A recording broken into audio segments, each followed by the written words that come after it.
Hello everyone, welcome back to banking prep. I hope आप सब बढ़िया हैं और आप लोगों की प्रिपरेशन अच्छी चल रही है। तो कल 23 तारीख है और आप में से कई लोगों का IBPS PO प्री का एग्ज़ाम होगा और बाकी बचे हुए लोगों का 30 तारीख और 1 तारीख को होगा। तो इस वीडियो में हम लोग बात करेंगे कि जो एग्ज़ाम के अंदर पेपर अटैम्प्टिंग की स्ट्रेटजी क्या होनी चाहिए, हम किस तरह से पेपर को अटैम्प्ट करें कि हम उस पेपर में से मैक्सिमम मार्क निकाल पाएँ। कोशिश ये रहेगी कि मिनिमम हम जो है 70 मार्क्स का जो है वो अपना पेपर अटेम्प्ट कर पाएँ, है ना। 70 और उससे ज़्यादा का ही वो रहेगा। इसमें अपन इंग्लिश, क्वांट और रीजनिंग तीनों की बात करेंगे। तो वीडियो को आराम से देखना और स्पीड बढ़ा के देख सकते हो 1.5 और जो भी स्पीड रहती है उस पर। और अगर वीडियो आपको इन्फॉर्मेटिव लगती है तो आप इसको शेयर कर देना अपने फ्रेंड्स के साथ में। और जो है मॉक मैंने लगाया नहीं था क्योंकि मैंने IBPS PO का पेपर भरा नहीं है, फॉर्म नहीं भरा है। तो अगर आप लोगों को मॉक लगाना मतलब मॉक चाहिए तो आप जो है उसमें कमेंट में बता देना। तो फिर जिसका भी 30 और 1 तारीख का है उसके लिए मैं कोशिश करूँगा कि 1-2 मॉक अपलोड कर पाऊँ। ठीक है। तो जो है मॉक नहीं लगा पाया था इसलिए मैं आप लोग स्ट्रेटजी नहीं देख पाए तो कि किस तरह से मैं अटेम्प्ट करता हूँ। तो मैंने सोचा एक वीडियो बना देता हूँ ताकि आपको स्ट्रेटजी पता चल जाएगी कि कैसे अपन को अटेम्प्ट करना है मैक्सिमम उसके लिए। तो सबसे पहले अपन स्टार्ट करते हैं इंग्लिश से। ठीक है। तो इसमें कोई सा भी जो है ऑप्शन आपका खुल सकता है सब्जेक्ट एग्ज़ाम के अंदर। ज़रूरी नहीं है कि आपका जो है इंग्लिश ही खुले, क्वांट रीजनिंग से भी ओपन हो सकता है ना, या इंग्लिश से भी ओपन हो सकता है। तो अब इंग्लिश की बात करते हैं। तो इंग्लिश में 2 तरह के लोग होते हैं। एक लोग वो होते हैं जिनकी इंग्लिश बहुत अच्छी होती है, उनको तो कोई स्ट्रेटजी की ज़रूरत नहीं है, वो लोग तो ऑटोमेटिकली इंग्लिश में अच्छा अटैम्प्ट कर लेंगे। सेकंड नंबर पे आते हैं मेरे जैसे लोग जिनकी इंग्लिश उतनी अच्छी नहीं होती है, तो उनके लिए मैं बात करूँगा। तो इंग्लिश के अंदर कुछ चीज़ें होती हैं। तो सबसे पहले मैं बात करता हूँ कि कौन सा क्वेश्चन मतलब कौन सा जो है टॉपिक के क्वेश्चन अपन को अटेम्प्ट नहीं करने हैं शुरुआत में। ठीक है। इसमें से सबसे पहले आता है RC और दूसरे नंबर पे आता है पैरा जंबल। ठीक है। ये 2 चीज़ें हैं जिसको आपने स्टार्ट नहीं करना है। Doesn't start. ठीक है। इससे आपको पेपर स्टार्ट नहीं करना है क्योंकि ये दोनों चीज़ें बहुत ज़्यादा टाइम टेकिंग होती है और आपको मतलब काफ़ी टाइम लग जाएगा इनको करने में। ठीक है। तो ये 2 चीज़ें आपको स्टार्ट नहीं करना है। अब स्टार्ट कहाँ से करना है, तो सबसे इजी कुछ टॉपिक्स होते हैं वो मैं आपको बता देता हूँ। उनमें से आप किसी से भी स्टार्ट कर सकते हो। सबसे पहले होता है सेंटेंस अरेंजमेंट, है ना। वो एक होता है ना जिसमें 5 सेंटेंस दिए हुए होते हैं, है ना। आपको अरेंज करना होता है कि BCADE कौन सा होगा, इस टाइप से जो रहते हैं, है ना। छोटे छोटे सेंटेंस दिए हुए रहते हैं, तो वो सेंटेंस अरेंजमेंट वो इजी होता है, उससे आप स्टार्ट कर सकते हो। सेकंड नंबर पे आप स्टार्ट कर सकते हो वर्ड रिप्लेसमेंट से। इसमें वो वर्ड रिप्लेस के जो होते हैं ना कि A और D रिप्लेस होगा या B और C रिप्लेस होगा, इस टाइप से जो रहते हैं, है ना। 4 वर्ड्स होते हैं वो बोल्ड करे हुए दिए होते हैं, उनसे आप स्टार्ट कर सकते हो, वो भी इजी होते हैं। थर्ड नंबर पे आता है फिलर्स। फिलर्स से आप स्टार्ट कर सकते हो। फिलर्स जनरली इजी होते हैं, है ना, आप कर पाओगे इजीली, इससे भी आप स्टार्ट कर सकते हो। फोर्थ नंबर पे आता है रॉन्ग स्पेलिंग जो होती है, रॉन्ग स्पेल्ड का ऐसा है कि आप उसको देखो, आपको जो फिक्स लगता है मतलब बिल्कुल आप श्योर हो, 100% श्योर होने पर ही आपको टिक करना है। 100% श्योर अगर हो तो ही आपको टिक करना है, अदरवाइज आप उसको टिक नहीं करना है। ठीक है। तो इसमें भी 3-4 क्वेश्चन आपको मिल ही जाएंगे जिसमें आपको स्पेलिंग एरर पता चल जाएगी। अगर ये मिलता है तो आप इससे स्टार्ट कर सकते हो। इसके बाद में आता है क्लोज टेस्ट। क्लोज टेस्ट इससे आप स्टार्ट कर सकते हो। क्लोज टेस्ट 2 टाइप के होते हैं। पहला क्लोज टेस्ट होता है जिसमें सिर्फ फिल इन द ब्लैंक्स दिया होता है, वो ईजी होता है एज कम्पेरेटिव जिसके साथ में वर्ड दिया हुआ होता है ना। यहाँ कोष्टक में एक वर्ड दिया हुआ रहता है कि आपको इस वर्ड को रिप्लेस करना है या फिर यही वर्ड रहेगा ये बताना है। तो वो थोड़ा सा जो है वो मॉडरेट साइड में चला जाता है, तो देख लेना आप, है ना, उसके अकॉर्डिंग कर लेना। इसके बाद में एक और क्वेश्चन आता है जो कि IBPS PO में पूछा जाता है, वो वर्ड यूजेस वाला। ठीक है। वर्ड यूजेस वाला रहता है जिसमें आपको एक वर्ड दिया हुआ होगा और नीचे 3 या 2 सेंटेंस दिए होंगे और आपसे पूछा जाएगा कि ये वर्ड किस सेंटेंस में सही से यूज़ हो रहा है।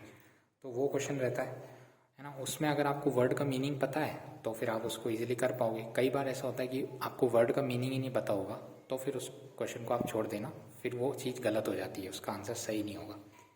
और लास्ट में अगर आप एरर करना चाहते हो तो एरर आप कर लेना। अगर आपको एरर के रूल्स वगैरह याद हैं, आपको इजीली एरर फाइंड हो जाती है, तो आप एरर के साथ जा सकते हो।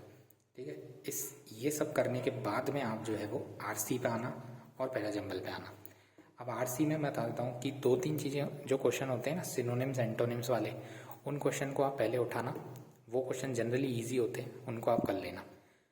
उसके बाद में आप डेटा वाले क्वेश्चन ढूंढना। अगर कोई क्वेश्चन में डेटा दिया हुआ है, जैसे कि कोई ईयर दिया हुआ है ना, कोई परसेंटेज दिया हुआ है, या कोई डेसिमल कुछ दिया हुआ है ना, कि तो वो डेटा वाले जो क्वेश्चन में अगर डेटा दिया हुआ है ना, उस क्वेश्चन को आप इजीली फाइंड कर पाओगे पैसेज के अंदर, है ना। कुछ लोग कहते हैं कि पैसेज को पहले पूरा पढ़ लो फिर आंसर लगा लो। प्रीलिम्स में इतना टाइम नहीं होता है। जिनकी, ये मैं इनके लिए बात कर रहा हूँ जिनकी इंग्लिश मीडियम है या उससे कम है ना। आप अगर पैसेज को पढ़ने बैठोगे ना, तो आप उसको पढ़ते ही रह जाओगे। 4-5 लाइन आप पढ़ोगे, फिर आप भूल जाओगे कि मैंने पढ़ा क्या था ऊपर, है ना। इतना रिकॉल नहीं हो पाता है अपन, मेरे से तो नहीं हो पाता, आप लोगों का पता नहीं। तो पैसेज को पढ़ता नहीं हूँ मैं, क्या करता हूँ क्वेश्चन को पिक करता हूँ, उसमें कोई कीवर्ड ढूंढता हूँ, या तो कोई बहुत बड़ा वर्ड हो, उस वर्ड को ढूंढने की कोशिश करता हूँ पैसेज में, या फिर इस टाइप का कोई नंबर हो उसको ढूंढने की कोशिश करता हूँ। उन क्वेश्चन को सबसे पहले करता हूँ। जनरली किन क्वेश्चन को मैं स्किप करता हूँ आरसी के अंदर, जो कि होता है ना ट्रू है या फॉल्स है। आपको 3-4 या 5 सेंटेंस दिए होते हैं और आपसे पूछा जाता है इनमें से कौन सा ट्रू और फॉल्स है। उसके लिए आपको पूरा पैसेज पढ़ा हुआ होना चाहिए, है ना। आपको पूरा पैसेज पढ़ना पड़ेगा, तो ये सबसे ज़्यादा टाइम टेकिंग होता है। तो मैं आपको सजेस्ट करूँगा कि अगर आपके पास टाइम नहीं है, टाइम की शॉर्टेज है, क्योंकि वहाँ 20 मिनट ही मिलते हैं, तो आप इस क्वेश्चन को एक बार को स्किप कर सकते हो। अगर आपके पास टाइम है तो आप इसको कर सकते हो। इसके बाद आता है लास्ट में पैराजंबल। पैराजंबल आप कर सकते हो। इसमें आप देखो, कम से कम आपको ये तो पता होना चाहिए कि स्टार्ट और एंड कौन सा वाला रहेगा, है ना। पूरा अगर आपसे नहीं बन पा रहा है तो आपको स्टार्ट और एंड तो पता चल ही जाएगा। तो इन 2 को तो आप लगा के आ ही जाना। 5 क्वेश्चन में से ये 2 क्वेश्चन तो आपको लगाने ही चाहिए। बाकी पूरा भी बन जाता है ऑलमोस्ट, है ना। अगर आप ढंग से पढ़ते हो, आप थोड़ा सा अगर कैचिंग वर्ड्स मिल जाते हैं उनमें, कनेक्टेड वर्ड्स, तो बन जाता है। ठीक है, तो ये इंग्लिश का रहता है। अगर आप इस तरह से इंग्लिश अटेम्प्ट करते हो तो जनरली आप 20 के आसपास आराम से स्कोर कर पाओगे, है ना। 20 के आसपास ये स्कोर बता रहा हूँ, अटेम्प्ट नहीं, स्कोर की बात कर रहा हूँ। तो 20+ इजीली स्कोर किया जा सकता है इंग्लिश के अंदर, अगर आप इस तरह से अटेम्प्ट कर रहे हो तो आपके पास टाइम भी बच जाएगा और आप अच्छा स्कोर कर पाओगे। कई लोग होंगे जो 30 आउट ऑफ 30 करके आ जाते हैं, कि कुछ तुक्के भी लगा देते हैं। देखो उससे क्या होगा, कई बार नेगेटिव होता है। आपने मॉक्स दिए होंगे, उसमें आपने देखा होगा कि आप अटेम्प्ट 29 कर रहे हो, 28 कर रहे हो, लेकिन मार्क्स आ रहे हैं 11, 12, आपके 7-8 क्वेश्चन गलत हो रहे हैं। वो चीज़ सही नहीं है। इसलिए आप ये करो कि आप कम अटेम्प्ट करो, बट एक्यूरेसी के साथ अटेम्प्ट करो, उससे काफ़ी फ़र्क पड़ता है। ठीक है, तो ये हो गया इंग्लिश। इसके बाद बात करते हैं क्वांट की। ठीक है, क्वांट की बात कर लेते हैं। देखो, अगर आप लोगों ने आगे कुछ पेपर दिए हैं या आपने रिव्यूज़ वगैरह देखे हैं, तो आप लोगों को पता होगा कि क्वांट जनरली IBPS, ये जो बैंक के पेपर में मॉडरेट लेवल का ही आता है। मॉडरेट आएगा या फिर लेंदी बोल सकते हैं उसको अपन, लेंदी और मॉडरेट क्वांट आता है। तो जनरली आप प्रिपेयर होके जाइए कि इस पेपर में भी लेंदी और मॉडरेट क्वांट आने वाला है। तो उस पेपर के अकॉर्डिंग हम लोग क्या करें कि हमारे मैक्सिमम अटैम्प्ट हो पाए। ठीक है, तो उसमें सबसे पहले अगर मैं बात करूं तो सबसे पहले कुछ चीज़ें रहेगी जिसमें होती है, एक तो क्वाड्रेटिक, एक होती है नंबर सीरीज, और एक होती है आपकी अप्रॉक्सीमेशन। ठीक है, इन 3 चीज़ों में से आपको कोई भी 2 चीज़ मिलेगी जो कि 10 क्वेश्चन के सेट में आएगी, मतलब 10 क्वेश्चन लेके आएगी। तो आप लोगों को सबसे पहले यही चीज़ करनी है और ये 10 नंबर अपने श्योर करने हैं। ठीक है, इसमें कोई भी गलती नहीं करनी है, आराम से करना है। ठीक है, एक्यूरेसी के साथ में इन चीज़ों को श्योर कर लेना। फिर आप करोगे DI। अब वहाँ पर हो सकता है आपको 3 DI मिले या 2 DI मिले। ये 2 DI जो होगी ये चार्ट वाली DI रहेगी, और एक DI कैसलेट DI हो सकती है। ठीक है, तो सबसे पहले आपने चार्ट वाली DI को पिक करना है और उसके सारे क्वेश्चन बनाने की कोशिश करना है। 10 हैं तो 10 के 10 क्वेश्चन बनाने की कोशिश करना है। ऐसे नहीं है कि आप DI पिक करते हो, उसको पूरा का पूरा मतलब सॉल्व करते हो, डिकोड करते हो, और फिर आप 2-3 क्वेश्चन ही बना के आते हो, बोलते कि आगे के क्वेश्चन लेंदी थे। देखो प्रीलिम्स का पेपर है, कुछ लेंदी नहीं होता है, 4-5 लाइन के क्वेश्चन हो सकते हैं। आपने अगर गाइडली का मॉक दिए होंगे तो आप उससे यूज टू हुए होंगे। ठीक है, 4-5 लाइन के क्वेश्चन हो सकते हैं, 2 क्वेश्चन आप उसको करो, बनाओ, वो बन जाएगा। उसमें 1 मिनट लग सकता है, 1.5 मिनट लग सकता है, उसको बनाओ, वो बन जाएगा, ठीक है ना।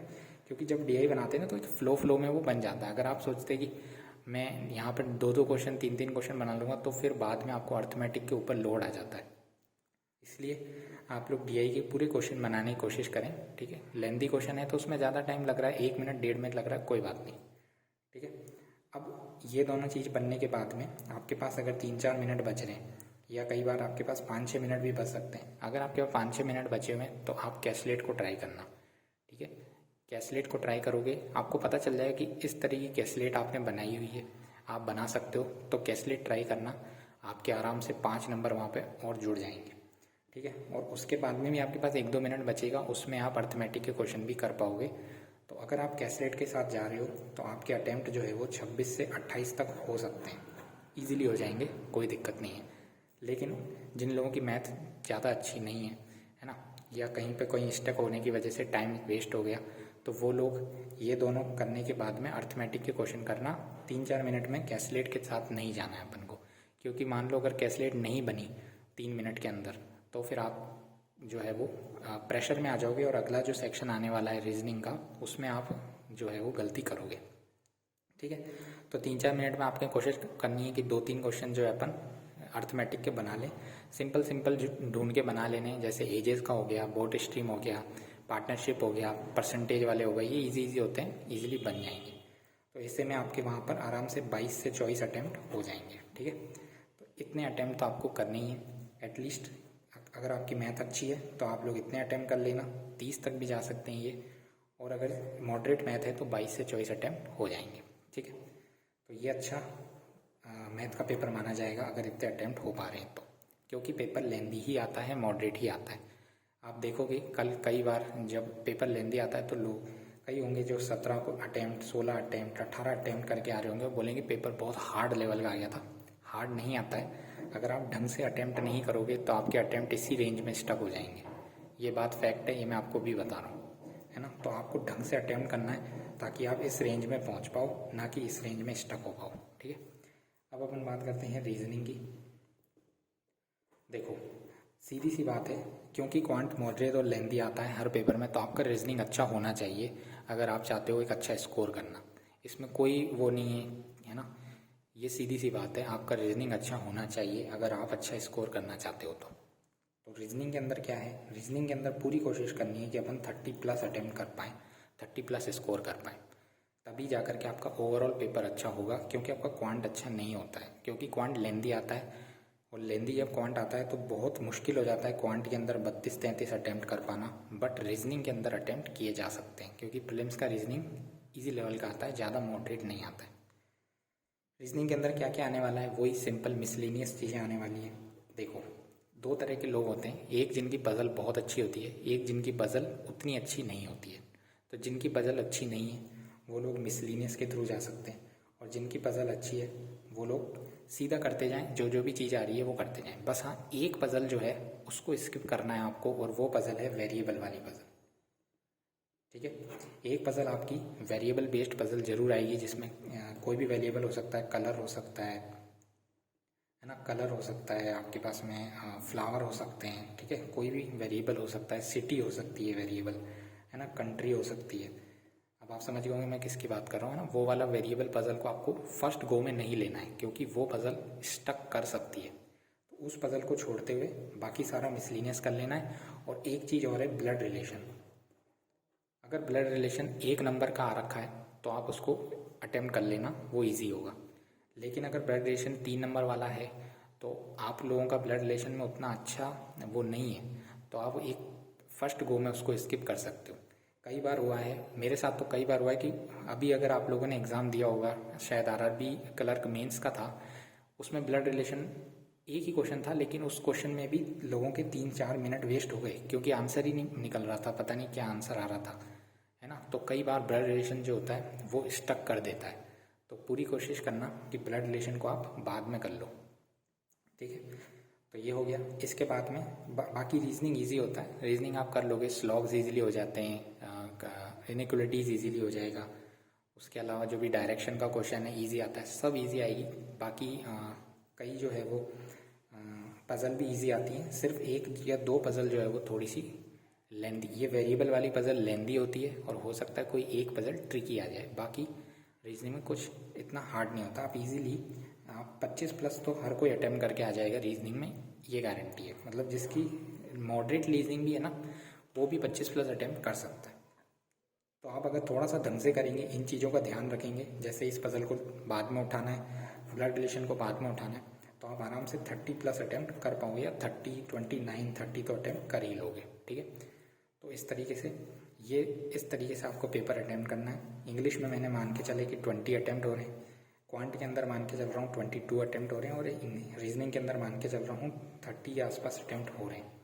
तो आपके अटेम्प्ट ऑलरेडी 72 इस रेंज में या 68 की रेंज में पहुँच जाएंगे, जो कि आरआरबी ये IBPS PO प्री के पेपर में डिसेंट अटेम्प्ट माने जाते हैं। हाँ, अगर पेपर बहुत ही आसान आ जाता है, जो कि आना मुमकिन नहीं है, कि अगर बहुत ही आसान आ गया, आप लोगों को 90 प्लस अटेम्प्ट हो रहे हैं, तो फिर ये स्ट्रेटजी काम नहीं आएगी, जो कि मुझे तो नहीं लगता कि ऐसा पेपर आएगा। पेपर अच्छा लेवल का आने वाला है। ठीक है, इंग्लिश अच्छी रहेगी, रीजनिंग अच्छी रहेगी, बस लोगों को परेशान करेगी तो वो है क्वांट। तो क्वांट के लिए मेंटली प्रिपेयर होके जाना। क्वांट का पेपर लेंदी और मॉडरेट आ सकता है, आपने बस अपना अच्छा करके 22 चॉइस अटेम्प्ट करने हैं। 17, 16, 18, 15 की रेंज में नहीं रहना है, बिल्कुल भी स्टक नहीं होना है किसी भी चीज़ में।